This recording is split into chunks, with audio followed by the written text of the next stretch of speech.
रुक जाओ।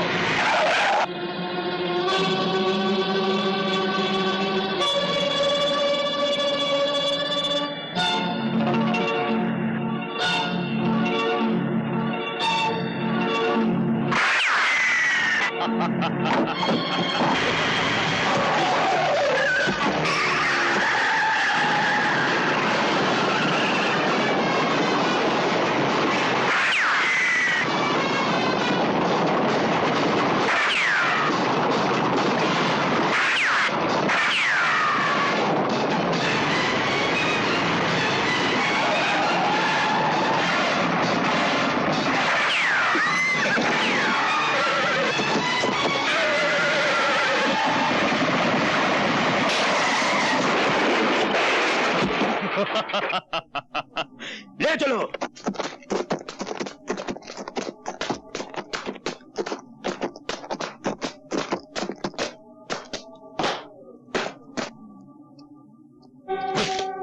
पहचाना मुझे?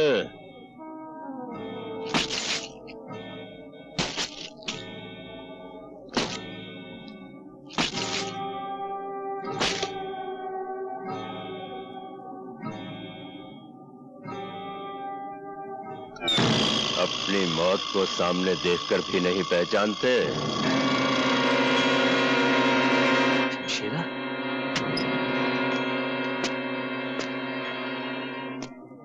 मैंने तुम्हारा दिया हुआ यह जख्म अपने सर आंखों पर रखा है। बरसों जेल में पत्थर तोड़े हैं ताकि जिस दिन तुमसे मुलाकात हो तुम्हारा हिसाब चुकता कर सकूं। आज वो दिन आ गया है ठाकुर। इसे पहचानते हो?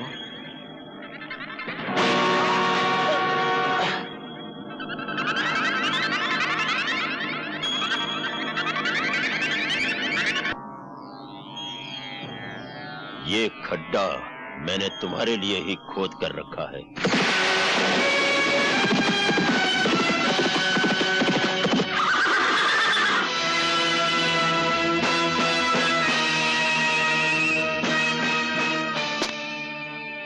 जो दूसरों के लिए खड्डा खोदता है वो खुद उसी में आकर गिरता है।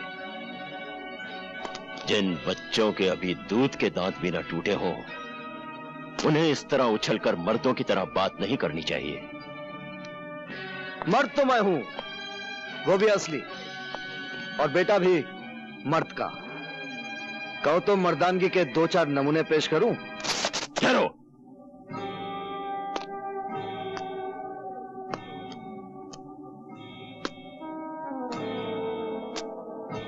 लगता है कि तुम्हें पहले कहीं देखा है। हाँ, जरूर देखा होगा।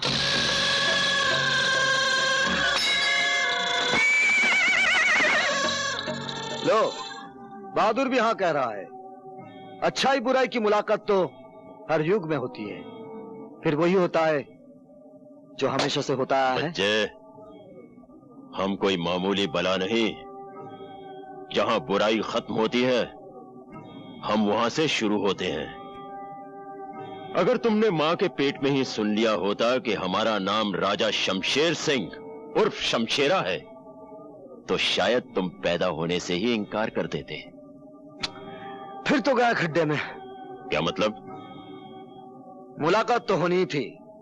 विधाता के लिखे को कौन मिटा सकता है? रावण था तो राम थे, कंस था तो कृष्ण थे, दुर्योधन था तो धर्मपुत्र थे, राजा है तो रवि है। थोड़ी देर में दुनिया कहेगी कि रवि था और राजा है। हमने बड़े बड़े कर्मवीर देखे, धर्मवीर देखे, परमवीर देखे, शूरवीर देखे, लेकिन शब्दवीर पहली बार देखा। हमने भी बड़े बड़े राजा देखे। गलियों का राजा देखा, सड़कों का राजा देखा, भिखारियों का राजा देखा, लेकिन आज पहली बार कब्रिस्तान का काना राजा देख रहा हूं। देखो मिस्टर कान्या, मारा मारी से पहले एक शर्त है। जो खड्डे में पहली बार गिरेगा वो अपने हाथों से मिट्टी समेट कर अपने आप को दफन कर लेगा। मंजूर? मुझे मंजूर है।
जो दूसरों के लिए खड्डा खोदता है वो खुद उसी में गिरता है। चल डाल मिट्टी।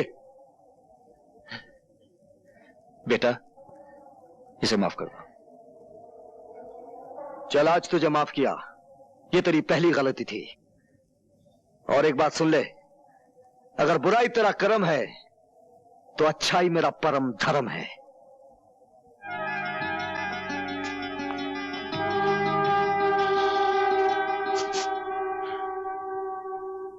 हाय राम, ये क्या हो गया आपको? कैसे हुआ ये सब? जिंदा पहुंच गया तुम्हारे पास। भगवान का शुक्र करो सावित्री। शमशेरा तो आ ही गया था आज, अपनी आंख का मेरी जान से बदला चुकाने।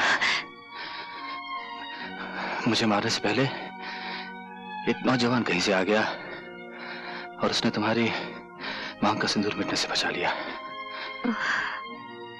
कहाँ है वो नौजवान? आप उसे साथ नहीं लाए? वही तो यहाँ लेके आया है मुझे। बाहर खड़ा है वो।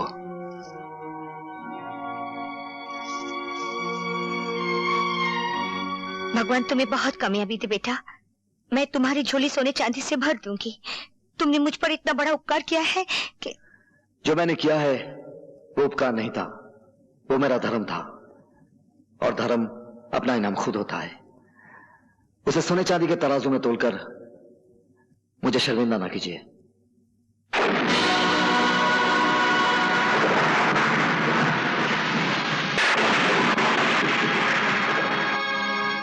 मैं चलता हूं। उनकी देखभाल के लिए किसी डॉक्टर को बुला लीजिए।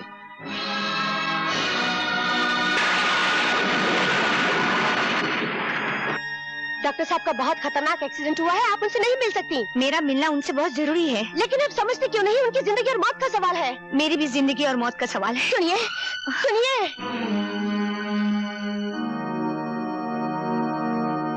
डॉक्टर साहब, मुझे मालूम है इस वक्त आपको परेशान नहीं करना चाहिए, पर मेरे लिए जानना बहुत जरूरी है। रवि क्या आपका बेटा है? तुम्हें कुछ शक है सावित्री? जी हाँ, मुझे पूरा यकीन है रवि आपका बेटा नहीं है। सच क्या है डॉक्टर साहब? बोलिए, सच क्या है? ये सच है सावित्री, रवि तुम्हारा ही बेटा है।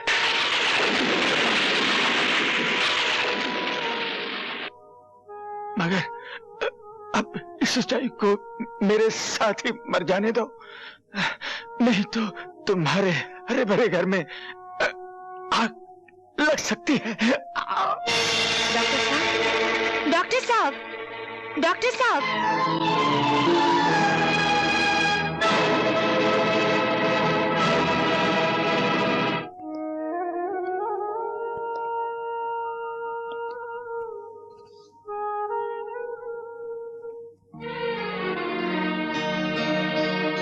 माँ के बाद आप ही मेरे सब कुछ थे।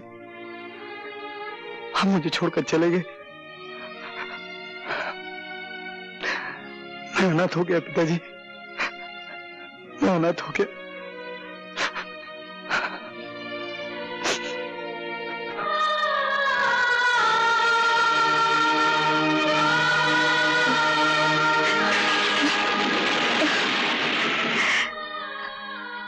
हे भगवान, अब मैं क्या करूं? पति पत्नी के जीवन की इमारत सिर्फ विश्वास की बुनियाद पर खड़ी होती है। सावित्री, जिस दिन प्रेम को पता चल गया कि तुम उसके विश्वास की आंखों में धूल झोंकती रही हो, तो इस इमारत को गिरने से कौन बचा सकेगा? इस इमारत को अब झूठ बचा नहीं सकता। बचा सकता है तो सिर्फ सच ही बचा सकता है। और आज मैं सच बता के रहूंगी।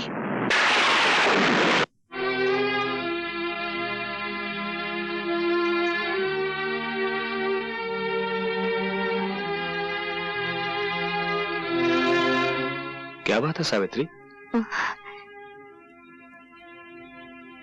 बात कुछ ऐसी है जो मैं ना कह सकी तो मेरा दिल अंदर ही अंदर घुटकर मर जाएगा। मैं आपसे सब... मैं जानता हूं तुम क्या कहना चाहती हो। मैंने तुम्हारी आंखों में तुम्हारे दिल की कहानी पढ़ ली है। तुम अपने बेटे के बारे में बात करना चाहती हो ना? हाँ हाँ, आपको कैसे मालूम कि मैं अपने बेटे के बारे में बात करना चाहती हूँ?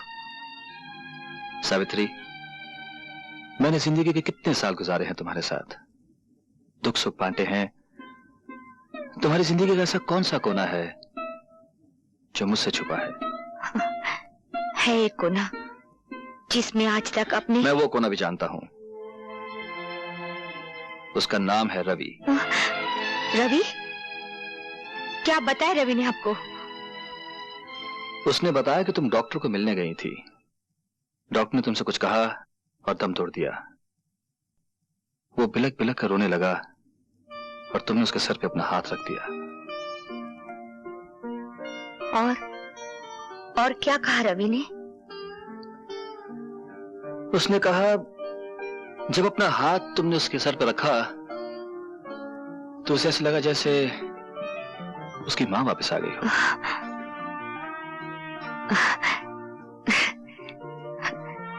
बेचारा, उसने मां को जाना ही नहीं, फिर भी मां से कितना प्यार करता है। डॉक्टर साहब के चले जाने के बाद वो अकेला हो गया है। मैंने उससे कहा वो हमारे घर आ जाए। मुझे विश्वास है तुम उसे मां का प्यार दोगी। मैं उसे घर ले आऊं? हाँ, घर? नहीं। क्यों, क्या बात है? मेरा मतलब है कि मैं... तुम राजेश के बारे में सोच रही हो? कहीं वो सोचेगा कि उसका हक बांटने वाला कोई आ गया। कोई बात नहीं, रवि हमारे गेस्ट हाउस में ठहर जाएगा, ठीक है?